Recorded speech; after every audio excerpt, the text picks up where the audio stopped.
የ2026 የዓለም ዋንጫ ከሰኔ 4 እስከ ሐምሌ 12 ለ39 ቀናት በአሜሪካ፣ ካናዳ እና ሜክሲኮ በ48 ሀገራት በ12 ምድቦች በ16 ከተማዎች ጨዋታውን ማድረግ ይጀምራል። እነሆ 10 ቀን ቀረው። ጅማሮን በሜክሲኮ 83,000 ተመልካዮችን የሚያዝ አቅም ባለው ኢስታዲዮ አዝቴካ አድርጎ ፍጻሜውን በአሜሪካው የ82,500 ተመልካቾችን በሚይዘው ሜት ላይፍ ስቴዲየም ያደርጋል። ውድ ተከታዮች ከዛሬ ጀምሮ በ2026 የዓለም ዋንጫ ዙሪያ ልዩ ልዩ መረጃዎችን ወደ እናንተ የምናደርስ ይሆናል። በተለያዩ የማህበራዊ ሚዲያዎች አማራጮች እንገኛለን። ይጎብኙን። ቪዲዮዎቻችንን ላይክ፣ ሰብስክራይብ፣ ሼር በማድረግ አጋርነታችሁን አሳዩን። ቤተሰብም ሆኑ። በዛሬው ቪዲዮ የምድብ አንድ አገራት ማለትም ሜክሲኮ፣ ደቡብ አፍሪካ፣ ደቡብ ኮሪያ እና ቼክ ሪፐብሊክን እንቃኛለን። መልካም ቆይታ። የመጀመሪያው ሀገር ሜክሲኮ ናት። ኤል ትራይኮሎር ባለ ሶስት ቀለሞቹ እንደማለት ነው። በመካከለኛው አሜሪካ ትገኛለች። በ2026 ግምት ከ134 ሚሊዮን በላይ ህዝብ ነዋሪዎች አሉባት። በህዝብ ብዛትም በዓለም 10ኛ ደረጃን ይዛለች።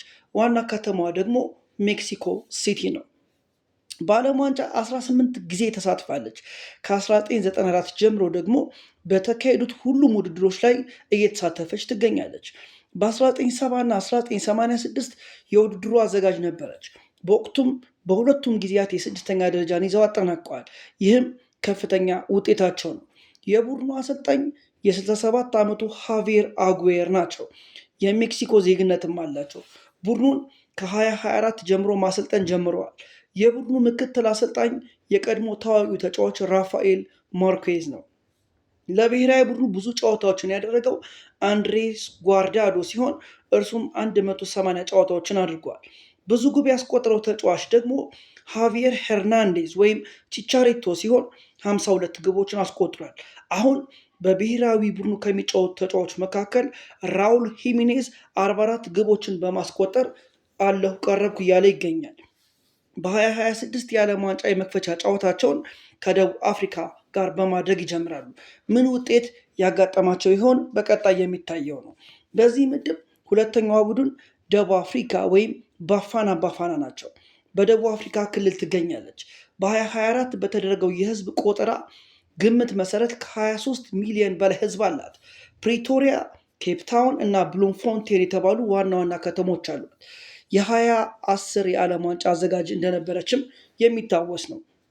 በዓለም ዋንጫው 4 ጊዜ ተሳትፋለች ከ1998 ጀምሮ። በ1998 24ኛ፣ በ2002 17ኛ እንዲሁም በ2010 20ኛ ደረጃን ይዘው አጠናቀዋል።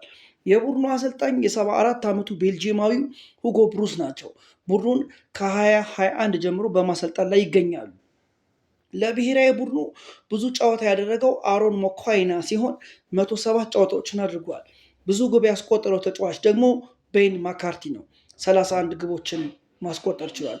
አሁን ከሚጫወቱት መካከል ፔርሲ ታው 16 ግብ በማስቆጠር ይከተላል። የ2026 የዓለም ዋንጫ የመክፈቻ ጨዋታዋን ከሜክሲኮ ጋር በማድረግ ትጀምራለች። ደቡብ አፍሪካ በዚህ ምድብ ለማለፍ ከበድ ይላታል ተብሎ እየተጠበቀ ይገኛል። በምድቡ የምትገኘው ሶስተኛው ሀገር ደቡብ ኮሪያ ናት። የኤስያ ነብሮቹ በመባልም ይታወቃሉ። በኤዥያ አህጉር የምትገኘው በስልጣኔዋ እጅግ የዘመነች ሀገር ናት። በ2026 ግምት መሰረት ከ51 ሚሊዮን በላይ ነዋሪዎችን ይዛለች። ዋና ከተማዋ ደግሞ ሴኡል በመባል ይታወቃል። በዓለም ዋንጫ ከ1954 ጀምሮ ለ11 ጊዜ ተሳትፋለች። ጥሩ ውጤታቸው በ2002 ከጃፓን ጋር በጋራ ባዘጋጁት የዓለም ዋንጫ ያሳኩት የአራተኝነት ደረጃ ነው። የቡድኑ ዋና አሰልጣኝ የ57 ዓመቱ ደቡብ ኮሪያዊ ሆንግ ማዮንግቦ ሲሆኑ ቡድኑን ከ2024 ጀምሮ በማሰልጠን ላይ ይገኛሉ። ለቡድኑ ብዙ ጨዋታዎችን ያደረገው ሰን ሂዩንግ ሚን ሲሆን ከ10 ጀምሮ 142 ጨዋታዎችን አድርጓል። 54 ግቦቹንም ማስቆጠር ችለዋል። ከቻቡም ኩን 58 ቀጥሎ ሁለተኛ ደረጃ ላይም ተቀምጠዋል። በብሔራዊ ቡድኑ ውስጥ ኪሚንጄ ባየር ሙኒክ፣ ሁዋንግ ሂቻን ወልቭስ፣ ሊኪንግ አንድ ፓሪስ ሰን ጀርመን፣ ሰን ሂዩንግሚን ሎስ አንጀለስ የሚገኙ እጅግ በጣም ታዋቂ ተጫዋቾች ናቸው። የመክፈቻው ጨዋታዋን ከቼክ ሪፐብሊክ ጋር በማድረግ ትጀምራለች። በዚህ ምድብ ደቡብ ኮሪያ ጠንካራ ተፎካካሪ ሆና ትቀርባለች ተብሎም እየተገመተና እየተጠበቀ ይገኛል። የምድቡ አራተኛው ሀገር ቼክ ሪፐብሊክ ናት። ዘናሽናል ቲም በመባል በቅጽል ስም ይታወቃሉ። በአውሮፓ አህጉር ትገኛለች። በ2024 በተደረገው ግምት መሰረት ከ10 ሚሊዮን በላይ ህዝብ ይኖርባታል። ዋና ከተማዋ ፕራግ ይባላል። በዓለም ዋንጫ 10 ጊዜ ተሳትፋለች። በ1934 መሳተፍ ስትጀምር ቼኮስሎቫኪያ በመባል ትጠራ ነበር።